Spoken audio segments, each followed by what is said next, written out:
अस्सलाम वालेकुम ख़वातीन और हज़रात, शुरू करते हैं आज का हस्बे हाल। मैं हूँ जिसका मेज़बान जुनैद सलीम।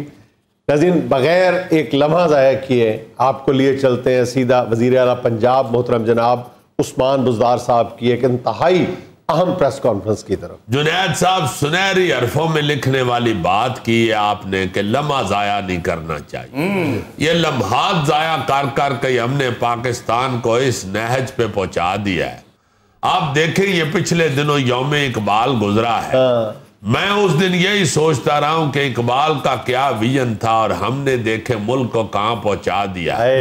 इकबाल ने तो कहा था, नहीं तेरा नशेमन कसर सुल्तानी के गुंबद पर, तू शाही है बसेरा कर जिथे तेरा दिल कर दे।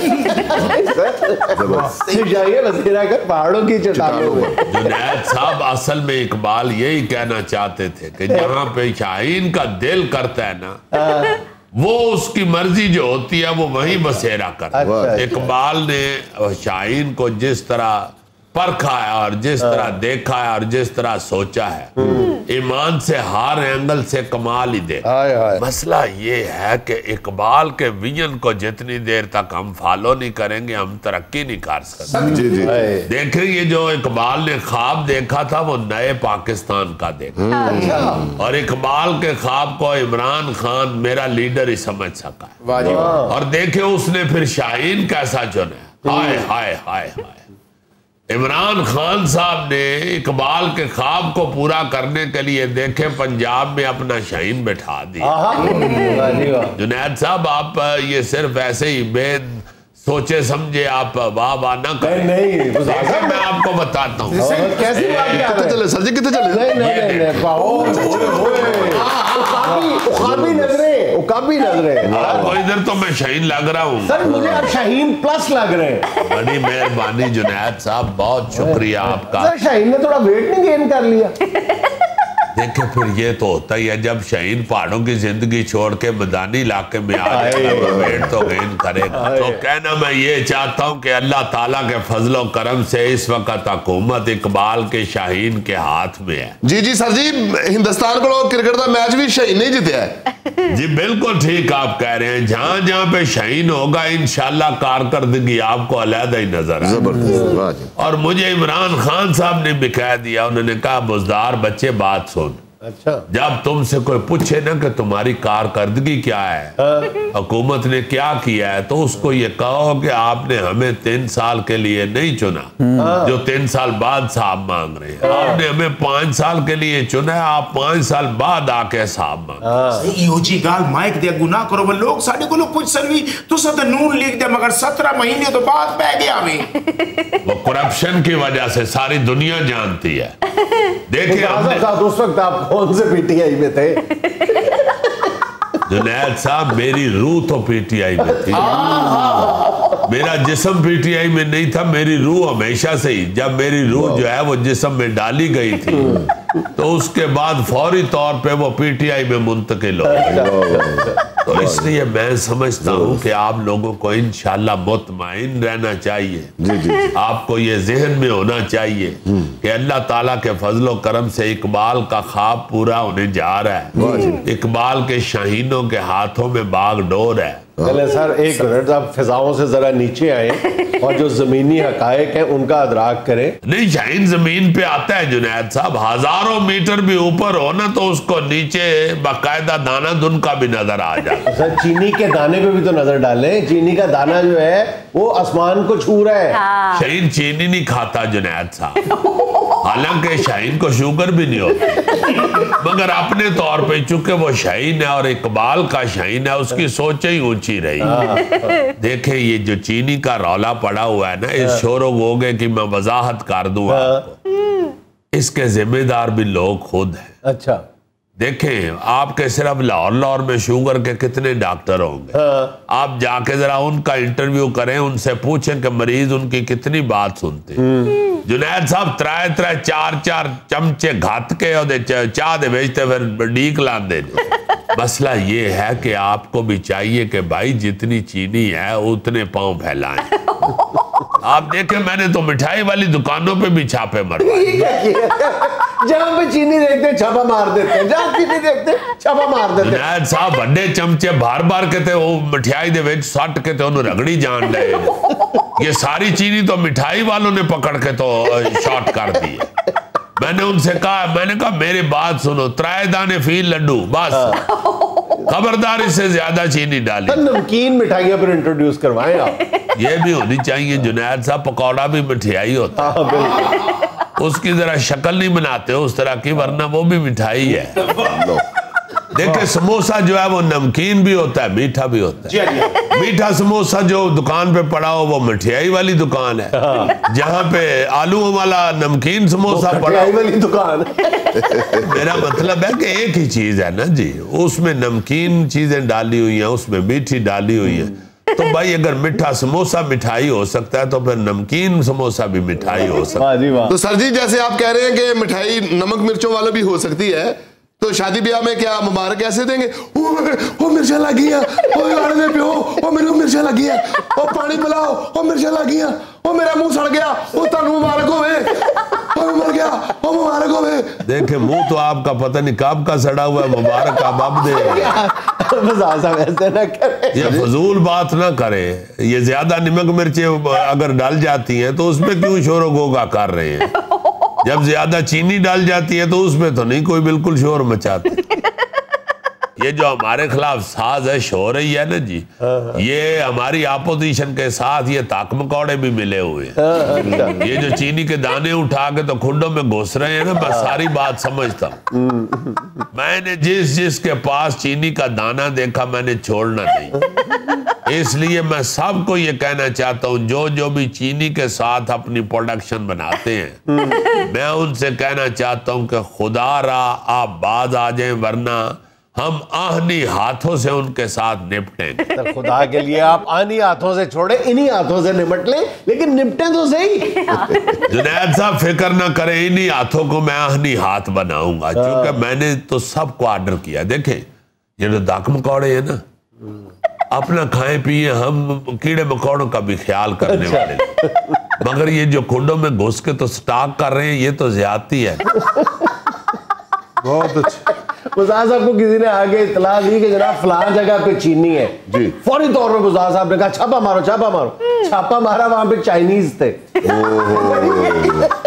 नहीं देखे जुनैद साहब, इस तरह की गलतियां हो रही हैं, मैं एडमिट करता हूँ। अच्छा, मैं भागने वालों में से नहीं हूँ। देखें मैंने तो छोड़ना नहीं जहां पे चीनी का लफ्ज आएगा, इसलिए मैंने चाइनीज को भी कहा कि आपकी मेहरबानी, जितनी देर तक हमारे यहाँ शुगर का, आई मीन चीनी का मसला हल नहीं होता, सज्जे खब्बे रवो, वरना मेरा जिम्मा दोष पोष। सर जी ये जो बारीक चीनी आ रही है ये मीठी नहीं है, टेस्टलेस है। सबसे पहली बात तो ये आप अपना कोरोना टेस्ट करवाएं। मैंने यही सुना है कि कोरोना की सबसे पहली निशानी ये है कि बंदा टेस्ट लेस हो जाए। तो आप अपनी बीमारी हमारी चीनी पे ना डाल दें। दूसरी बात यह है कि आप अपनी उम्र चेक करवाएं।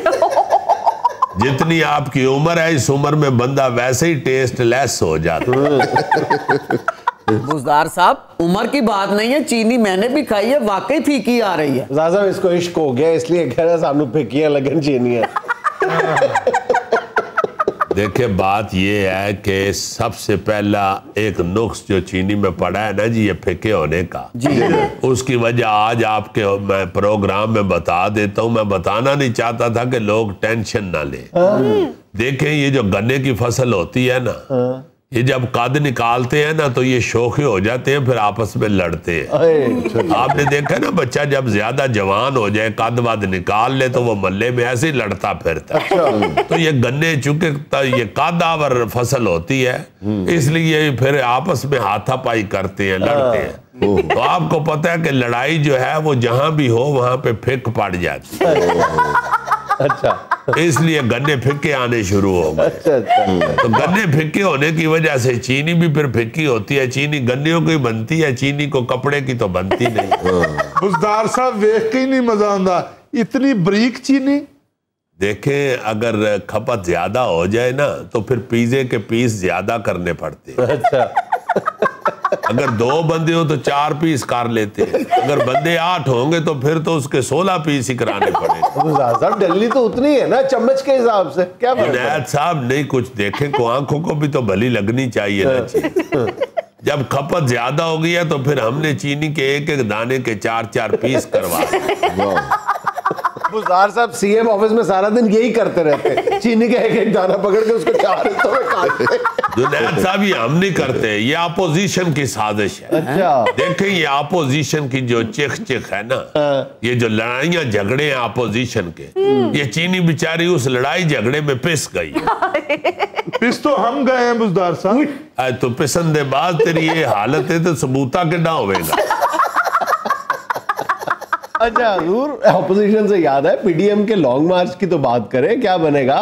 जुनैद साहब इनका अब क्या हो सकता है? मैं तो इनसे यही कहूंगा कि कुछ खुदा का खौफ खाएं, 5 साल पूरे होने का घर बैठ के इंतजार करें। भाई देखें इनके तो गुब्बारे में से हवा ही निकल गई। वो जो फुस होके गुब्बारा नुक्कर में नहीं पड़ा होता, पीडीएम इस वक्त वो गुब्बारा है। और कुछ देर बाद वो गुब्बारा फिर नजर भी नहीं आता, गायब हो जाता है। तो आप देख लीजिएगा और चंद हफ्तों के अंदर अंदर ये पीडीएम का गुब्बारा गायब हो जाता है। नाज़रीन यहाँ में लेना एक छोटा सा वक्फा, हमारे साथ रहिएगा। खवातीन को तो जरूर पता होता है कि टी ट्री ऑयल के कितने फायदे हैं। जिल्द की शायद ही कोई बीमारी हो जिसका इलाज टी ट्री ऑयल में नहीं होता। कोई शायद ही कोई बीमारी हो।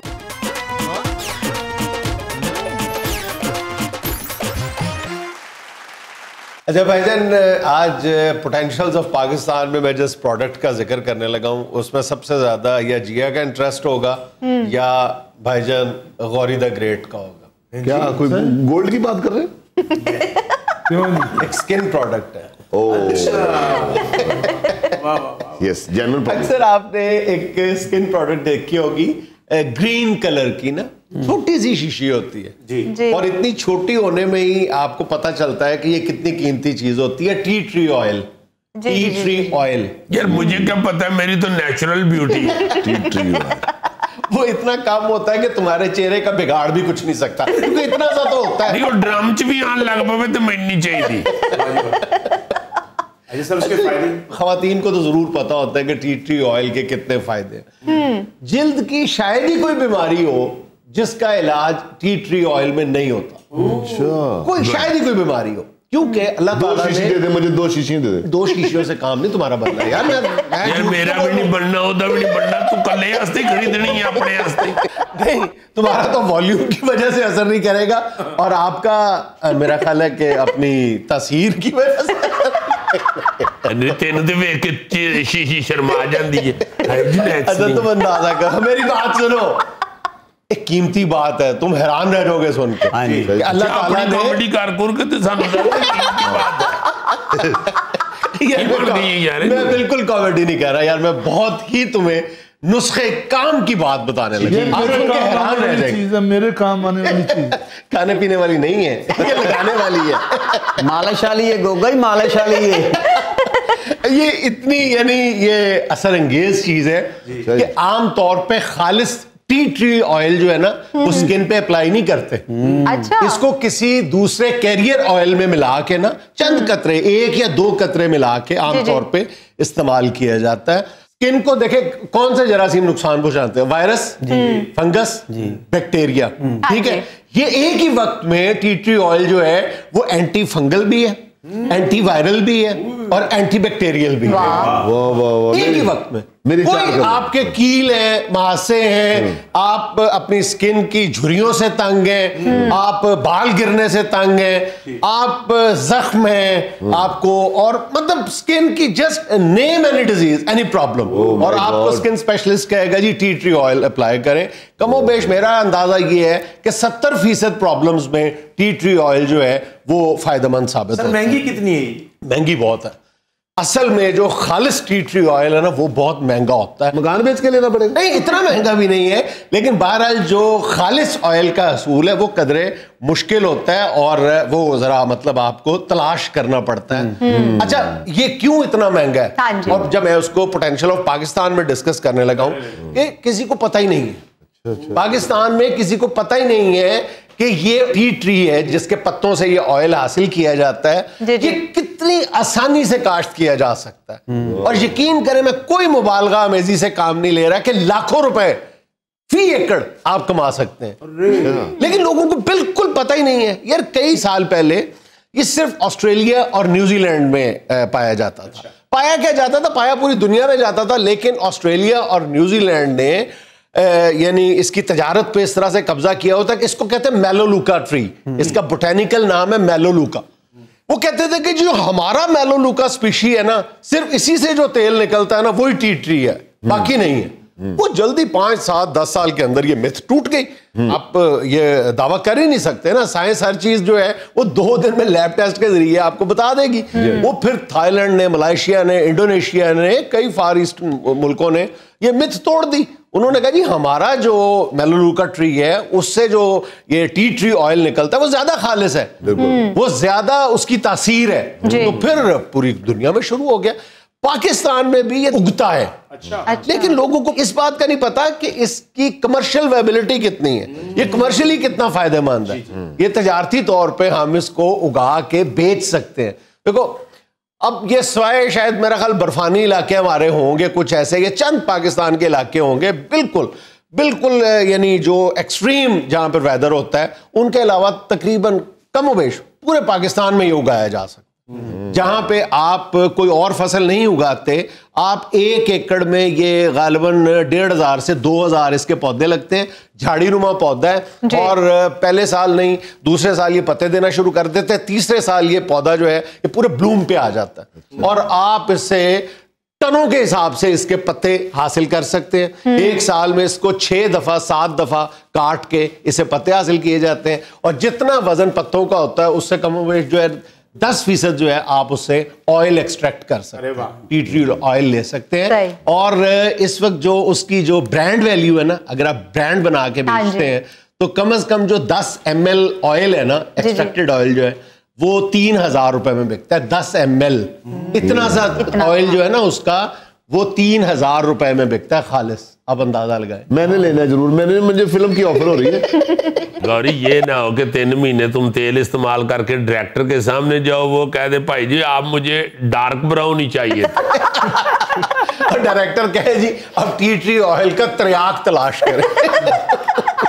इसे 1 महीना ना लगा रही शूटिंग में ही रह जाए।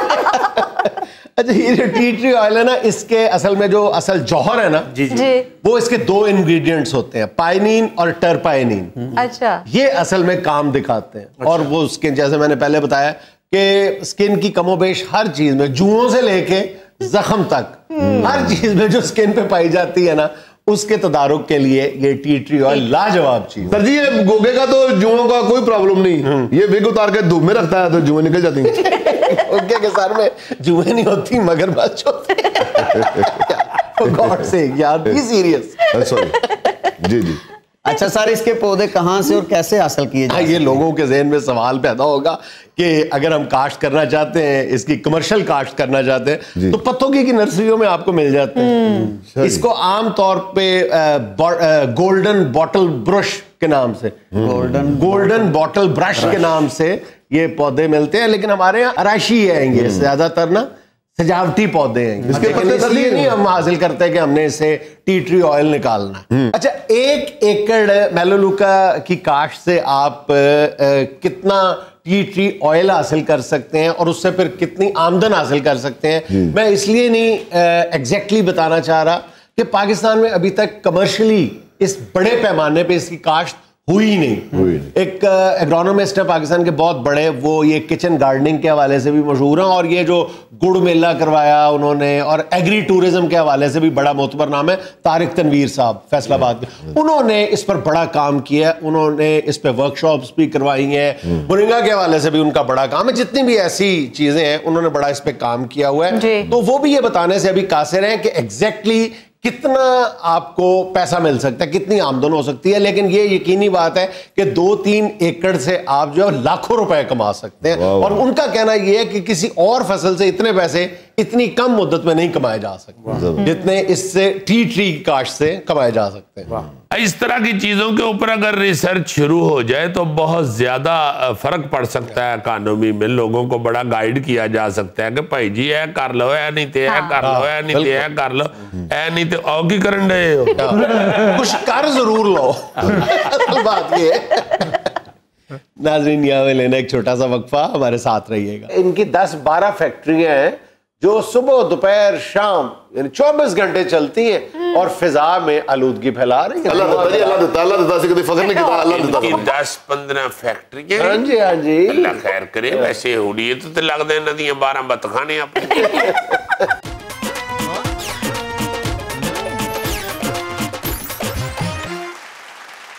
नाज़रीन, एक अमरीकी इदारे की रिपोर्ट के मुताबिक इस वक्त दुनिया भर में माहौलियाती आलूदगी के हवाले से लाहौर दूसरे और कराची तीसरे नंबर पे है और पाकिस्तान के अक्सर शहर इस फहरिस्त में शामिल हैं।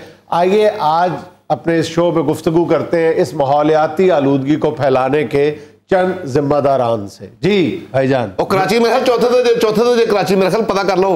नहीं जी, तुसी मैं जी गल कर लगा तुसी समझे ही नहीं जी, कर लगे गल कर लगे हो। ये तुसी दूसरे तीसरे नंबर वाले को छोड़े, जो पहले नंबर पे है आप उसको डिस्कस करें। दिल्ली है जी, दिल्ली जी पहले नंबर। लो तो दिल्ली की बात करें ना आप। सही तो पोल्यूशन फिर दिल्ली फैला रहा है। हम तो लाहौर बैठे हैं ना, हम लाहौर की बात करेंगे ना पहले। लाहौर की कर ले, हम कौन सा लाहौर बैठे, हम लोग तो जनाब गांव में रहते हैं, वहीं भी फसलें बीज के तो आपको अनाज बेचते हैं, खिदमत कर रहे हैं हम तो पाकिस्तान की आवाम की। और मेरा मतलब है कि आपकी भी खिदमत ही कर रहे हैं। हम आपकी खिदमत जो है अपनी आंखों से देखते हैं, शाहराहों से गुजरते हुए जो फसलों की बाकी, खास तौर पे चावल की फसल की बाकियात को आजकल आग लगाई जा रही है। लोग तो पता नहीं लगता कितों तक लगी आग।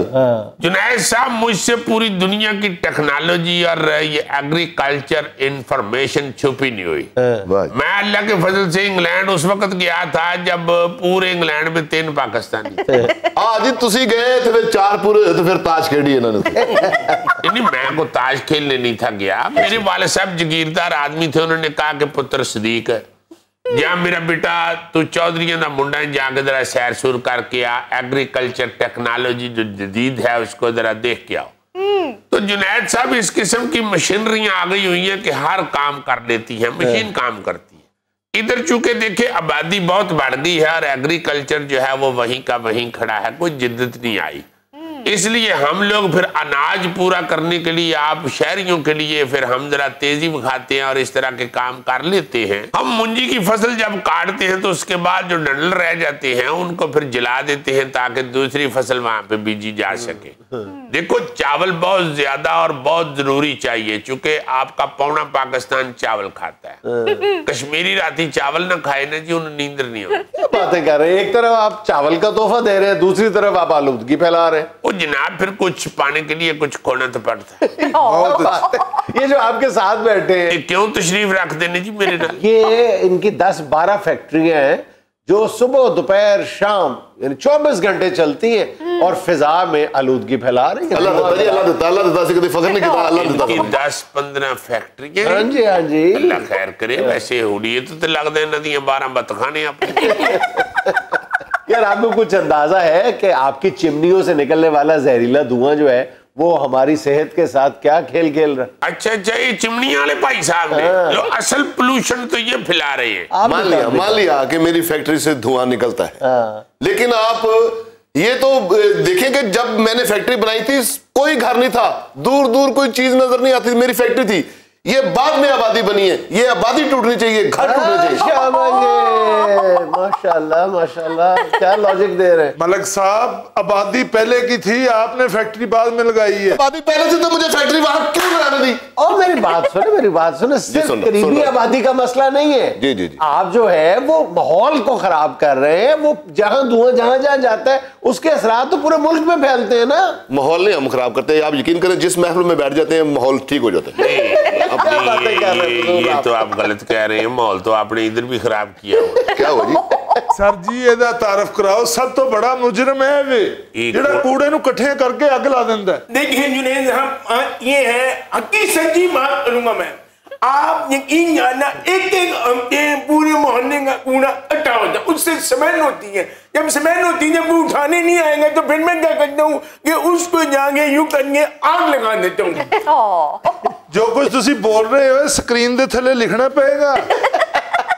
यार आपको कुछ अंदाजा है कि जब आप कूड़े को आग लगाते हो उस कूड़े में कैसी कैसी चीजें शामिल होती हैं, और जब उनको आप आग लगा के अपने तरीके समझ लेते हो कि ये खत्म हो गई, वो खत्म नहीं होती, वो फिजा में मोहल्लक हो जाती हैं। जुनैद साहब अगर आग नहीं लगाएंगे तो उस समय के साथ पूरा मोहल्ला खत्म हो जाएगा, वो ठीक है। ओ भाई तो किसी तरीके से ठिकाने लगाओ कचरे को, उन्हें पैक करके तुम्हारा घर के अंदर रख दे। इस बंदे ने देखना किसी दिन अनजानी लड़ाई च कत्ल हो जाना, किसी ने समझ नहीं आनी कि इन्हें क्या किए जिसे तो गोली बाज गई। गल रही थी कोई गल टूटे फूटे जवाब पेश कर रहे हैं। ये साथ बैठा हुआ है, ये पता किस तरह आलूदगी फैला रहा है। सुबह से लेकर रात तक रिक्शा चलाता है, साइलेंसर निकलवाया हुआ है इसने, मतलब चंद टकों की पेट्रोल की बचत करता है और पूरे माशरे का ये मुजरिम बना हुआ है, ये माहौलियाती आलूदगी फैला रहा है। तो सर जी इसको गिरफ्तार करना चाहिए। गिरफ्तार तो आप चारों को करना चाहिए। मेरा ख्याल है फिर मैनू इजाजत दियो, चार ताडे कोल बैठे ने फड़ लो। ये तो शिकायत लेके आए साहब की सानू हथकड़ी लगनी है, तेनू मेरे बेड़ियां ही लगनी। भाई जी मेरी बात सुनिए, मैंने आपको पहले भी बताया हम अनाज सप्लाई करने वाले लोग हैं। हम अगर गांव से धड़ाधड़ अनाज इधर को नहीं भेजेंगे आप लोग भूखे मर जाएंगे। तो हमें अनाज की ज्यादा प्रोडक्शन के लिए हमें फिर इस तरह के हथकंडे इस्तेमाल करने पड़ते हैं, क्योंकि मशीनरी लाने की यहाँ पे सहूलत मुयसर नहीं। यार ये अभी चंद दहाइयों में रिवाज है आग लगाने का, उससे पहले काश्तकार खुद मेहनत करके वो सारी जो बाकियात थी वो उखाड़ के फेंकते थे। बिल्कुल हल चलाते थे बाबूजी। कुछ देर पहले तक आबादी भी तो बहुत थोड़ी थी। क्या अब आप 25 करोड़ आबादी के चावल कैसे पूरे कर सकते हैं मुझे बताओ। अब ये तुमने इलाज निकाला है कि आबादी इस तरह माहौलियाती आलूदगी फैला के काम करनी है। एक तरह से चावल पूरे करे जा रहे हैं, एक तरह से बंदे मारे जा रहे हैं। अगर आपने मेरी बात ही नहीं सुननी तो मैं वापस पिंड चला जाता हूँ। मुझे क्या पुत्र ट्रैक्टर स्टार्ट कर बेटे। चौधरी साहब ट्रैक्टर ना स्टार्ट करवाएगा, उसमें भी बड़ा धुआं निकल रहा जी। बाबूजी अगर पोल्यूशन का यही हाल रहा तो मैं लाहौर छोड़ के अडम्बरा शिफ्ट हो जाऊंगा। अडम्बरा जी, ये अगर अडम्बरा शिफ्ट हो गया ना तो फिर 2 हफ्ते बाद अडम्बरा के टीवी पे प्रोग्राम हो रहा होगा कि पोल्यूशन को कैसे रोका जाए। इसका तो गांव में तारुफ ही है ना कि यहाँ देख पड़ी थी, कहाँ गई पता है, अडम्बरा है अडम्बरा। डप जांदा जी, हर शय डप जांदा जी। और जुनैद साहब सिर्फ गोश्त डपदा जी, नान नु हाथ भी नहीं लांदा। नान कोल पे बेचारे दा मुंह वेखण डया हुंदे ने। नाज़रीन यहाँ में लेना एक छोटा सा वक्फा, हमारे साथ रहिएगा। Star of Pakistan film industry में हम जिक्र करेंगे मोहतरम हबीब साहब का। हबीब साहब मरहूम कमाल के नेचुरल अदाकार हुए।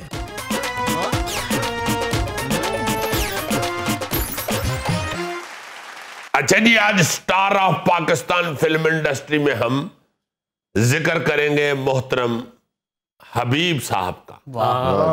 हबीब साहब मरहूम कमाल के नेचुरल अदाकार हुए। और आप हैरान होंगे सुन के कि राही साहब, सुल्तान राही मरहूम के बाद सबसे ज्यादा तादाद फिल्मों की हबीब साहब की। बहुत मसरूफ फनकार रहे हैं। 1956 में इन्होंने आगाज किया था एक्टिंग का जी। और आप ये सुन के भी हैरान होंगे कि उस दौर में इन्होंने 3 मास्टर्स किए हुए थे, 3 MA किए हुए थे। MA इंग्लिश किया हुआ था, MA उर्दू और MA फारसी। और मुझे खुद ये बताया हबीब साहब ने कि मैं यहाँ आके जब शुरू किया मैंने, तो यहाँ पे उस वक्त मैं मुलाजम हो गया आगा जी गुल साहब के पास। उस वक्त एक्टर को मुलाजम रख लेते थे। अच्छा। मंथली देते थे कि भाई आपने हमारी फिल्में करनी है, महीने के पैसे पकड़ा देते थे। फिल्म करें ना करें वो पक्के पैसे होते थे। तो उस वक्त बुक हो गए जी गुल साहब के पास, तो कहते हैं कि उन्होंने मुझे शुरू में काफी देर फिल्म ही नहीं कराई। अच्छा। पूरा साल मुझे फिल्म जब नहीं थे कराते ना जी, तो मैं फिर साथ पढ़ता रहता। अच्छा, वैसे तो ये इंडिया पटियाला में पैदा हुए थे जी। मगर 1947 में ये इंडिया से सीधा गुजरांवाला आ गए। हमारे शहर के ये फनकार हुए हैं और बड़े पढ़े लिखे फनकार हुए हैं। अरे इंतहाई प्यारी तबीयत थी इनकी, और वो इनकी जो लाइट सी बड़ी मोहब्बत भरी तबीयत थी वो इनकी एक्टिंग में भी नजर आती थी। बिल्कुल 59 इयर्स का जो एक तवील इनका दौरानिया है फिल्मों में काम करने का, एक फिल्म भी ऐसी नहीं है जिसमें ओवर एक्टिंग की हो। अरे वाह, कहीं कोई लाउड बोलना, कोई ज्यादा ओवर एक्टिंग करना कहीं नजर नहीं आएगा आपको हबीब साहब के कैरियर में। तकरीबन 60 साल काम किया। माशाल्लाह माशाल्लाह। हाँ हाँ हाँ, और 600 के करीब फिल्में की हैं। वाह जी वाह। राय साहब ने 800 के करीब फिल्में की हुई हैं, हबीब साहब दूसरे नंबर पे है 600 के करीब फिल्में। अरे वाह, वाह वाह। और इनको इतनी पॉपुलैरिटी मेरा ख्याल है कि इस वजह से भी नहीं मिली कि अपनी मसरूफियत की वजह से मीडिया पे बहुत कम आए हैं। कम है। न्यूज मीडिया में ये जो शोबिज न्यूज का मीडिया है उसमें बड़ा कम इनके बारे में लिखा गया है। मसरूफ ही इतने थे, बेतहाशा काम कर रहे थे। 60 और 70 की दहाई में फैमिलीज का रश होता था हबीब साहब की फिल्म। वाह वाह वाह, क्योंकि ये बड़े खूबसूरत मेलोडी फिल्में इन्होंने बनाई हैं, इंतहाई खूबसूरत पॉपुलर गाने इन पे पिक्चराइज हुए हैं। अच्छा 1965 में आप ये भी सुन के मजा लेंगे कि पाकिस्तान में भी देवदास बनी थी। अच्छा जी, उसका टाइटल हबीब साहब ने, अरे मतलब उधर दिलीप कुमार साहब ने देवदास टाइटल किया, इधर वो हबीब साहब को करवाया गया। और इनको फनकार बड़ा पसंद करते थे। ये देवदास तो बाद की फिल्म है ना, 1956 में एक जो फिल्म उन्होंने की थी लखते जिगर, उसमें परफॉर्म करके इन्होंने नूर जहान साहिबा से दाद वसूल की। वो बुजुर्ग बताते हैं कि नूर जहान साहिबा ने हबीब साहब को उस फिल्म में बहुत पसंद किया और बाकायदा बड़ी दाद दी। अच्छा उस फिल्म में ये नूर जहान साहिबा के भाई बने हुए थे, मगर ऐसे अच्छे सीन किए कि मैडम ने कहा कि यार कमाल फनकार हैं ये हबीब साहब। Very good. अच्छा बुनियादी तौर पे तो हबीब साहब उर्दू फिल्मों के अदाकार थे, मगर अकमल मरहूम की अचानक मौत के बाद हबीब साहब को फिर पंजाबी फिल्मों में भी कास्ट किया गया जो सुपर हिट साबित हुई। अच्छा हबीब साहब की जोड़ी जो है वो फिल्म स्टार नगमा साहिबा के साथ बड़ी पॉपुलर। 50 से ज्यादा फिल्में इन्होंने बतौर हीरो हीरोइन की हबीब साहब ने और नगमा साहिबा ने। कुछ जोड़ियां ऐसी बन जाती है ना जी रोमांटिक सीन्स में जिनकी केमिस्ट्री बड़ी मिल जाती है, बिल्कुल, और लोग बड़ा पसंद करते हैं। ये वैसी ही जोड़ी थी। इन्होंने फिर शादी भी कर ली, मगर बदकिस्मती से अपनी निजी जिंदगी में इनकी केमिस्ट्री ना मिल सकी और ये अलहदगी हो गई। उसके बावजूद ये एक दूसरे की बड़ी इज्जत करते थे, ये मैंने अपनी आंखों से देखा हुआ है। बड़ा एहतराम करते थे एक दूसरे का। रोमांटिक हीरो मशहूर रहे हैं हमेशा, मगर आखिरी दौर में जब इन्होंने करैक्टर एक्टिंग शुरू की तो उसमें इन्होंने ओल्ड रोल भी किए, टाइटल रोल भी किए, बड़े खूबसूरत लगे। टेलीविजन में भी काम किया, कई सीरियल भी की। हाँ, मैंने उनके साथ एक बड़ा हमारा पॉपुलर प्ले हुआ था जिसमें हिजड़े का पार्ट था मेरा और ये पीर बने हुए थे। अरे कोयला बनी ना रहा, कोयला बनी ना रहा, वो किया मैंने इनके साथ। मुझे भी ये शर्फ हासिल हुआ इनके साथ काम करने का। और भी टेलीविजन सीरियल किए और बड़े खूब किए, बड़े प्यारे लगते थे। चूंकि हमेशा ही बड़ी नपीतुली एक्टिंग करते थे, इसलिए टेलीविजन में भी बिल्कुल ओवर नहीं लगे, खूबसूरत अदाकारी की। अच्छा जी सुपर हिट फिल्मों की इनकी बड़ी लंबी फहरिस्त है, जिसमें एस.एम. यूसुफ साहब की औलाद, जिस फिल्म में वहीद मुराद साहब का डेब्यू हुआ था, शबाब किरानवी साहब की महताब, फिर दिलदा जानी, सुरैया, अय्याज, मुखड़ा चनवरगा, आत खुदादा वैर, फिर दिल और दुनिया, सैकड़ों सुपर हिट फिल्में, सिल्वर जुबली और गोल्डन जुबली, बेशुमार। दहशत खान बड़ी अच्छी फिल्म थी उनकी। हाँ, दहशत खान में तो टाइटल रोल किया था। बहुत अच्छी, बड़ी खूबसूरत जिंदगी गुजारी है उन्होंने फिल्म इंडस्ट्री में। फिर 25 फरवरी 2016 को उनका इंतकाल हुआ और अपने खालिक हकीकी से जा मिले। अल्लाह ताला उनको जन्नतुल फिरदौस में बड़ा आला मुकाम अता फरमाए। नाज़रीन, ये था आज का अस्बे हाल और आज की हिकमत की बात की है कि बाज़ लोग इस काबिल भी नहीं होते कि गधे पे सवार किए जाए, लेकिन उम्र भर हम उन्हें अपने जहन पे सवार किए रखते हैं। खुश रहें, खुश रखें। आपसे मुलाकात होगी इंशाल्लाह कल। अल्लाह।